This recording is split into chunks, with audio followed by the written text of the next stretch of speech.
Media बंधुओं, ये press conference मैंने मुख्य चुनाव आयोग द्वारा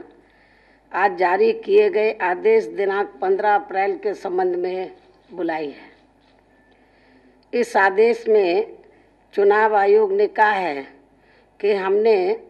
अपने भाषण दिनांक 7 अप्रैल 2019 जो कि देवन सहारनपुर में दिया गया था, उसमें मैंने चुनाव आचार संहिता का उल्लंघन किया है और इसलिए चुनाव आयोग हमारे इस कार्य की कड़ी निंदा करता है तथा प्रतिबंधित करता है और चुनाव आयोग संविधान के आर्टिकल 324 के अंतर्गत दिए गए अधिकार का उपयोग करते हुए ये निर्देश देता है कि 16 अप्रैल 2019 की प्रातः 6 बजे से लेकर अगले 48 घंटे तक कोई भी public meeting, public rally, road show, interview तथा मीडिया आदि से पब्लिक में बात करने, चाहे वह चैनल, प्रिंट या सोशल मीडिया आदि हो, रोका जाता है। इसलिए मैं आज पहले ही एडवांस में आप लोगों से मिल रही हूँ। उक्त आदेश में ये कहा गया है कि मुझे देवन सहारनपुर में दिए गए भाषण के संबंध में 11 अप्रैल 2019 को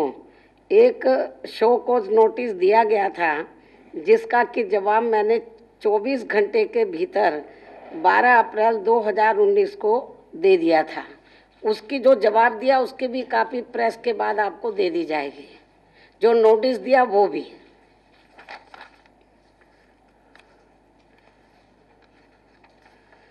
आदेश में यह कहा गया है कि हमारे जवाब को देखा और पढ़ा तथा भाषण का वीडियो भी देखा, जिसको देखने के बाद कमीशन संतुष्ट है कि मैंने बहुत ही अति भड़काऊ भाषण दिया है, जिसका भाव व मंशा ऐसी थी जिसमें कि जो पहले से मौजूद आपसी नफरत अलग अलग धार्मिक समुदायों के बीच में मौजूद है, उसे और भड़काने के उद्देश्य से दिया गया है, जो कि चुनाव आचार संहिता का उल्लंघन है, ये उन्होंने कहा। इसी आदेश में कमीशन द्वारा ये भी कहा गया कि मुझे इस तरीके के भाषण जिसमें ऐसी क्षमता हो कि चुनाव में वोट एक तरफा हो जाए, नहीं देना चाहिए था। इस संबंध में मैं मीडिया बंधुओं को ये बताना चाहूँगी कि आयोग द्वारा 11 अप्रैल 2019 की कारण बताओ नोटिस में कहीं भी ये आरोप नहीं लगाया गया था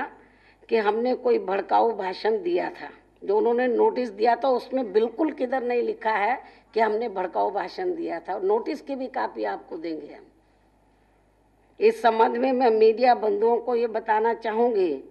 कि आयोग द्वारा 11 अप्रैल 2019 की कारण बताओ नोटिस में कहीं भी यह आरोप नहीं लगाया गया था कि हमने कोई भड़काऊ भाषण दिया था, जिसकी वजह से विभिन्न समुदायों के बीच में पहले से चल रही नफरत और बढ़ जाएगी। कारण बताओ नोटिस में सिर्फ एक ही आरोप लगाया गया था कि हम किसी एक समाज के नाम से वोट मांग रहे हैं।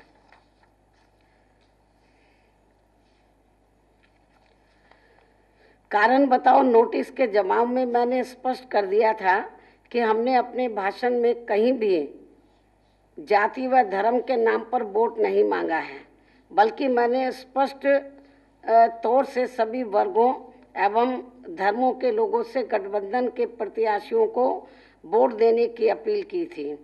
और मुस्लिम समाज से खास तौर से अपील की थी कि आप अपना वोट किसी नातेदार रिश्तेदार के चक्कर में पड़कर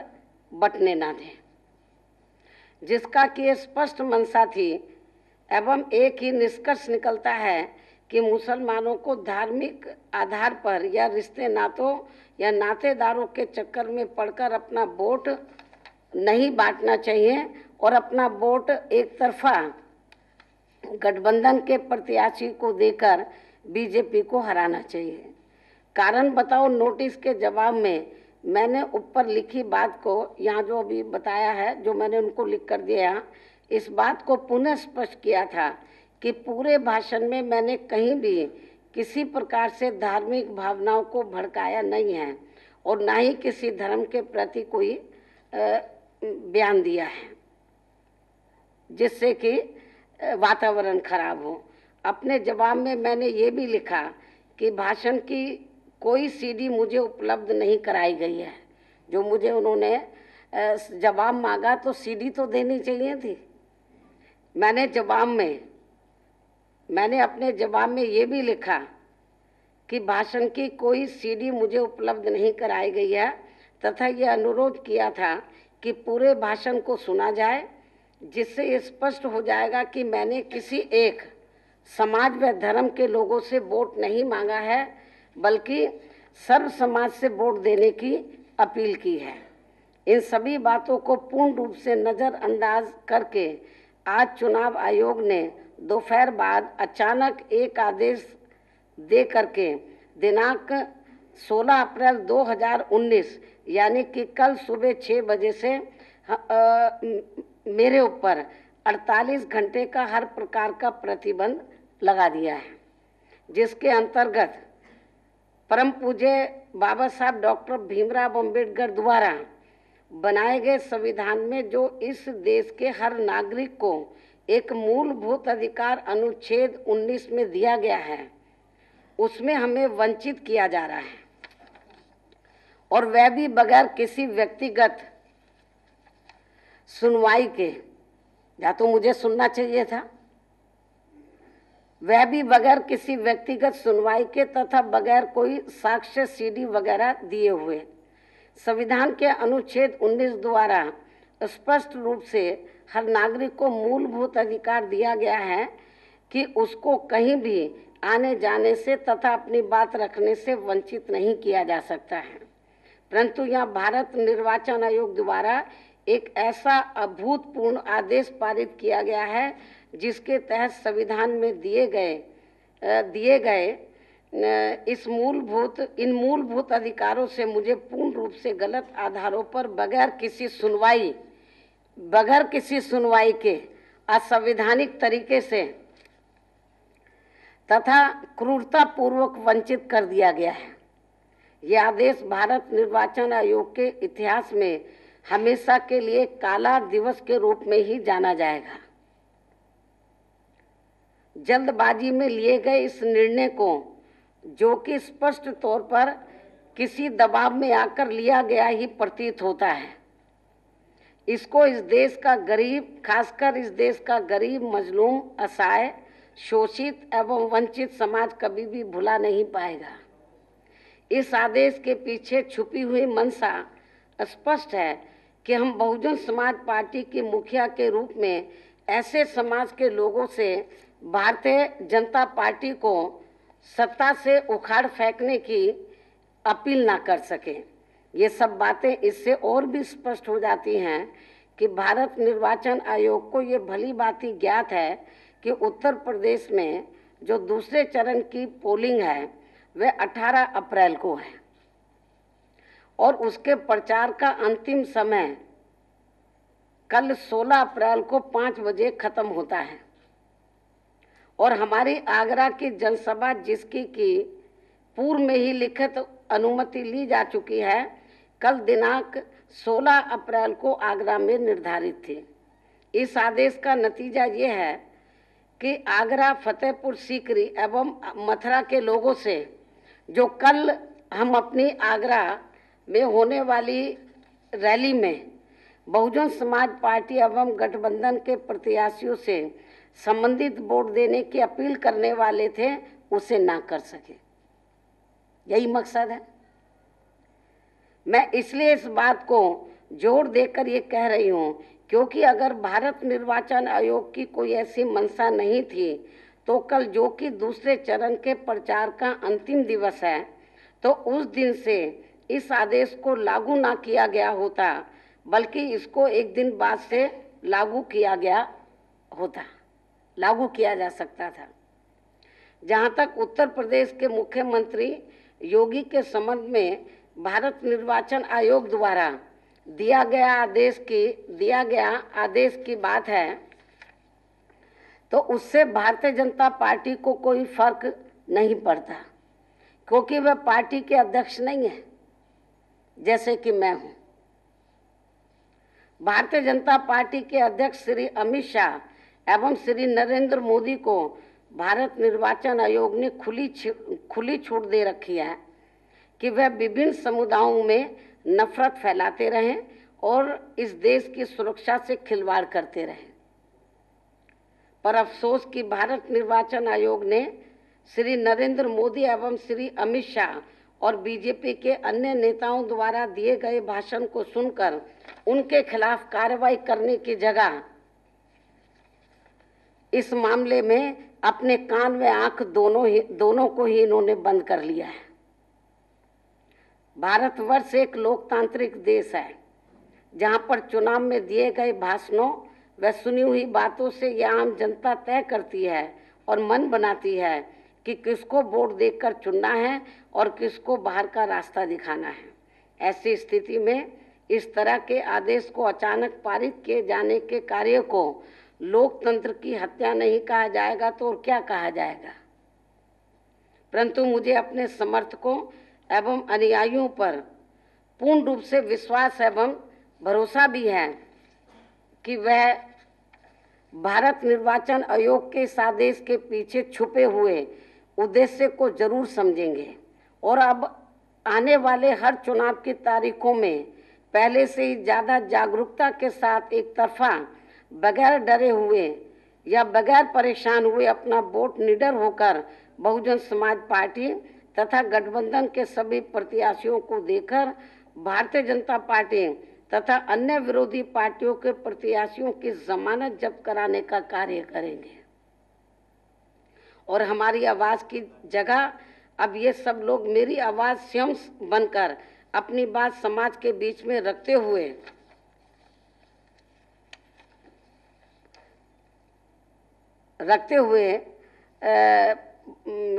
बहुजन समाज पार्टी और गठबंधन के प्रत्याशी को जिताने की अपील करेंगे तथा यही सही मायने में भारत निर्वाचन आयोग के इस असंवैधानिक और गैर कानूनी आदेश का जवाब होगा। मैं कल आगरा में होने वाली रैली के संबंध में भी अपने सभी समर्थकों से यह अनुरोध करती हूं कि वह निश्चित समय से पहले ही रैली स्थल पर जरूर पहुंच जाएं, जहां पर निर्वाचन आयोग के असंवैधानिक आदेश के कारण मैं तो उपस्थित नहीं रहूंगी, लेकिन हमारी पार्टी की तरफ से पार्टी के वरिष्ठ पदाधिकारियों द्वारा हमारे संदेश के रूप में भी आपके समक्ष हमारे संदेश के रूप में वो जरूर वहाँ पर उपस्थित होंगे। मैं तो नहीं दे पाऊंगी संदेश भी, लेकिन जो जाएंगे वो ही मेरा संदेश है। वो मेरी ओर से तो नहीं, वो खुद भी तो अपनी बात रख सकते हैं, सबके थोड़ी ना मुंह बंद कर लेंगे। और इसलिए सभी लोग कल की रैली में और भी ज़्यादा संख्या में पहुंचकर अपनी उपस्थिति जरूर दर्ज कराएं, जहां पर कि गठबंधन के वरिष्ठ नेतागणों के साथ साथ समाजवादी पार्टी के राष्ट्रीय अध्यक्ष श्री अखिलेश यादव तथा राष्ट्रीय लोकदल के राष्ट्रीय अध्यक्ष चौधरी अजीत सिंह भी जरूर मौजूद रहेंगे और महागठबंधन से संबंधित अपनी महत्वपूर्ण बातें जनता के अपने अनुयायियों के सामने रखेंगे। लेकिन इसके साथ साथ यहाँ मैं ये भी कहना चाहती हूँ कि पूरा देश ये जानता है कि केंद्र में बीजेपी व श्री नरेंद्र मोदी की सरकार अपने पूरे 5 वर्षों के कार्यकाल में हर मोर्चे पर बुरी तरह से विफल रही है, जिसकी वजह से अब वर्तमान में देश में लोकसभा के लिए हो रहे आम चुनाव में इनको जनता को जवाब देना अब बहुत मुश्किल हो रहा है, जिनसे जनता का ध्यान बांटने के लिए अब इस चुनाव में बीजेपी के सभी छोटे बड़े नेता, इनके राष्ट्रीय अध्यक्ष व खुद प्रधानमंत्री श्री नरेंद्र मोदी भी खासकर पुलवामा में हुए आतंकी हमले में जो हमारे जवान शहीद हुए हैं, एक तरफ इनको बनाने में लगे हैं तो वहीं दूसरी तरफ लोगों की धार्मिक भावनाओं को भड़काने का भी पूरा प्रयास कर रहे हैं। जबकि पूरा देश ये जानता है कि बीजेपी हर चुनाव में जनता की धार्मिक भावनाओं को भड़का के अपने पक्ष में हवा बनाने का पूरा प्रयास करती है, जिसके तहत ही उत्तर प्रदेश के मुख्यमंत्री योगी आदित्यनाथ ने यहाँ उत्तर प्रदेश में अपनी चुनावी जनसभाओं में खासकर अली व बजरंग बली की बात करके लोगों को धर्म के आधार पर बांटने का पूरा प्रयास किया है। इसकी शुरुआत मैंने नहीं की थी, खुद योगी जी ने की थी, जिससे जनता थोड़ी गुमराह भी होने लगी थी। ऐसी स्थिति में खासकर कमजोर वर्गों के लोगों को गुमराह होने से रोकने के लिए तथा चुनाव आचार संहिता का भी पूरा पालन करते हुए फिर मुझे मजबूरी में अपनी एक चुनावी जनसभा में ये बताना पड़ा, जिसको आज मैं मीडिया के माध्यम से फिर से यहाँ दोहराना चाहती हूँ। मैंने अपनी चुनावी जनसभा में ये कहा कि उत्तर प्रदेश के मुख्यमंत्री जो दो धर्मों के बीच में अर्थात अली व बजरंग बली की आड़ में नफरत पैदा करके चुनाव को जीतना चाहते हैं, तो इनके बहकावे में जनता को कतई भी नहीं आना है। जबकि इन दोनों के बारे में हमारा ये मानना है कि हमारे अली भी हैं और बजरंग बली भी हैं। ये मैंने कहा अपनी चुनावी जनसभा में, वही बात मैं आपके सामने रख रही हूँ। जबकि उन दोनों के बारे में हमारा ये मानना है कि हमारे अली भी हैं और बजरंग बली भी हैं, अर्थात हमारे दोनों अपने ही हैं और इन दोनों में से हमारे लिए कोई भी गैर नहीं है। इसलिए हमें अली भी चाहिए और बजरंग बली भी चाहिए, और खासकर हमें बजरंग बली इसलिए भी चाहिए क्योंकि ये मेरी अपनी खुद की दलित जाति से ही जुड़े हैं और इनकी जाति की खोज मैंने खुद नहीं किया है, बल्कि खुद उत्तर प्रदेश सरकार के मुख्यमंत्री योगी ने ही किया है। और उन्होंने ही खुद जनता को ये बताया कि बजरंग बली बनवासी व दलित जाति के ही हैं, और इसके लिए वैसे मैं इनकी बहुत आभारी भी हूँ कि इन्होंने हमारे वंशज के बारे में हमें ये खास जानकारी भी दी है। ऐसी स्थिति में हमारे लिए खुशी की बात यह है कि अब हमारे साथ अली भी हैं इस चुनाव में और बजरंग बली भी हैं, और इसके साथ साथ यहाँ दुखी व पीड़ित अन्य पिछड़े वर्ग एवं अपर कास्ट समाज के लोग भी हैं, जिनके गठजोड़ से अर्थात सर्व समाज के गठजोड़ से हमें इस चुनाव में काफ़ी अच्छा रिजल्ट भी मिलने वाला है। और अब मेरा पुनः यही कहना है कि वर्तमान में देश में लोकसभा के लिए हो रहे आम चुनाव में यहाँ उत्तर प्रदेश में भी योगी को ना अली का और ना ही मेरी जाति से जुड़े बजरंग बली का तथा ना ही यहाँ दुखी व पीड़ित अन्य पिछड़े वर्ग एवं अपर कास्ट समाज का ही वोट मिलेगा। वैसे भी उत्तर प्रदेश में यहाँ बजरंग बली की जाति से जुड़े हमारे दलित वर्ग के लोग इनको बहुत पहले ही छोड़ चुके हैं, और अच्छी बात यह है कि अब हमें इनके साथ साथ यहाँ इस चुनाव के अन्य सभी वर्गों व सभी धर्मों का भी वोट मिल रहा है, जिनसे हमारी पार्टी धर्म व जाति के नाम पर कभी भी वोट नहीं मांगती है, बल्कि उनके विकास व उत्थान के नाम पर ही केवल उनसे वोट मांगती है। अर्थात हमारी पार्टी बीजेपी की तरह कभी भी धर्म व जाति के नाम पर घिनौनी राजनीति नहीं करती है, जैसा कि हर चुनाव में बीजेपी के लोग करते हैं और अभी भी इस चुनाव में कर रहे हैं। जिसकी खास वजह से ही आज मुझे फिर से मजबूरी में यहाँ अली व बजरंग बली के प्रकरण को लेकर मीडिया में ये सब कुछ कहना पड़ रहा है, ताकि उत्तर प्रदेश सहित पूरे देश के मतदाता इनके इस हथकंडे के बहकावे में बिल्कुल भी ना है। मेरी कही गई इस बात से मुझे ये नहीं लगता कि मैंने चुनाव आचार संहिता का मेरी कही गई इस बात से भी मुझे ये नहीं लगता कि मैंने चुनाव आचार संहिता का उल्लंघन किया है। इसके साथ ही देवबंद की रैली में भी मैं बहुत महत्वपूर्ण बात आपके सामने रख रही हूँ। इसके साथ ही देवबंद की रैली में भी मैंने दो अलग अलग धर्मों के लोगों से वोट बांटने की अपील नहीं की थी, बल्कि एक ही धर्म के अर्थात मुस्लिम समाज के ही दो उम्मीदवारों से, मुस्लिम समाज के ही अलग अलग पार्टियों के दो उम्मीदवारों में से एक उम्मीदवार के लिए ही वोट देने की सलाह दी थी। यहाँ दो धर्म की बात नहीं है। मैं इस बात को फिर दोहराती हूँ और मुख्य चुनाव आयोग को भी बताना चाहती हूँ, यदि वो मेरी बात सुन रहे हो तो। इसके साथ ही देवबंद की रैली में भी मैंने दो अलग अलग धर्मों के लोगों से वोट बांटने की अपील नहीं की थी, बल्कि एक ही धर्म के अर्थात मुस्लिम समाज के ही दो उम्मीदवारों में से एक उम्मीदवार के लिए वोट देने की सलाह दी थी, ताकि इनका वोट ना बढ़ सके और फिर बीजेपी के उम्मीदवार को आसानी से हराया जा सके। इसलिए ये दो धर्मों के बीच में नफरत फैलाने की बात में कतई भी नहीं आता है। ये जो कहा गया कि मैं नफरत फैला रही हूँ, यदि दो धर्मों के उम्मीदवार होते तो बात आती है समझ में। वो तो एक ही धर्म के थे और ना ही ये चुनाव आचार संहिता के उल्लंघन करने के दायरे में ही आता है। इसी प्रकार यदि एक जाति के दो अलग अलग पार्टियों से, इसी प्रकार यदि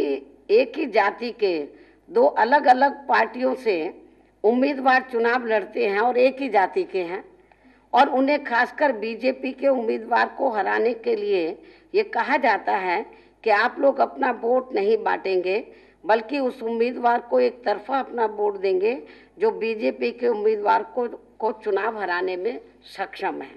इसलिए ये भी जाति के आधार पर वोट मांगने के अंतर्गत नहीं आता है और ना ही इससे चुनाव आचार संहिता का उल्लंघन होता है। अर्थात इस मामले में चुनाव आचार संहिता का उल्लंघन तब माना जाएगा जब दो उम्मीदवार अलग अलग जाति के हैं या फिर अलग अलग धर्म के हैं, जबकि सही मायने में पूरे देश में चुनाव आचार संहिता का उल्लंघन बीजेपी के सभी छोटे बड़े नेता, इनका राष्ट्रीय अध्यक्ष तथा खुद प्रधानमंत्री श्री नरेंद्र मोदी ही कर रहे हैं। और खासकर श्री मोदी को तो मुख्य चुनाव आयोग ने एक बार नहीं बल्कि कई बार ये कहा है कि इनको अपनी चुनावी जनसभा में सेना का किसी भी रूप में इस्तेमाल नहीं करना है और ना ही अन्य किसी और पार्टी को भी करना है।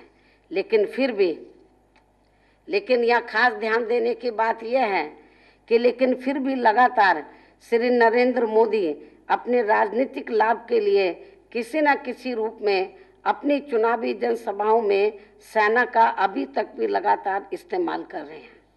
जिस पर मुख्य चुनाव आयोग की नज़र नहीं जाती है। जबकि इस मामले में इनकी भी चुनावी जनसभाओं में आचार संहिता का उल्लंघन करने पर इनको रोक लगानी चाहिए थी और शायद इसी को ही लेकर ये मामला माननीय सुप्रीम कोर्ट में भी गया है। लेकिन कल सुप्रीम कोर्ट में जवाब देने के लिए वे अपने बचाव में कल से 48 घंटे के लिए मेरी चुनावी जनसभाओं को करने पर तो मुख्य चुनाव आयोग ने तो रोक लगा दी है और दिखाने के लिए उत्तर प्रदेश के सीएम पर भी कुछ घंटों की रोक लगा दी है। लेकिन इस मामले में जो असली अपराधी है,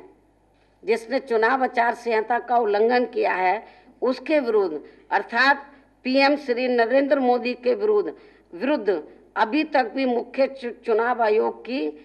इनको नोटिस जारी करने की हिम्मत नहीं हो पा रही है। इससे मुख्य चुनाव आयोग की दलित विरोधी मानसिकता साफ नजर आती है। अर्थात श्री नरेंद्र मोदी व योगी एंड कंपनी के लोग कुछ भी बोल दें तो वह जल्दी से चुनाव आचार संहिता का उल्लंघन नहीं होता है, लेकिन माननीय सुप्रीम कोर्ट में इनकी अपनी कमियों को छिपाने के लिए जबरन आज मुझे बलि का बकरा बनाया गया है। ऐसी स्थिति में जो मुझे कल आगरा की संयुक्त चुनावी जनसभा को संबोधित करने के लिए जाना था, वहाँ मैं कल मुख्य चुनाव आयोग की दलित विरोधी मानसिकता होने की वजह से नहीं जा पा रही हूँ,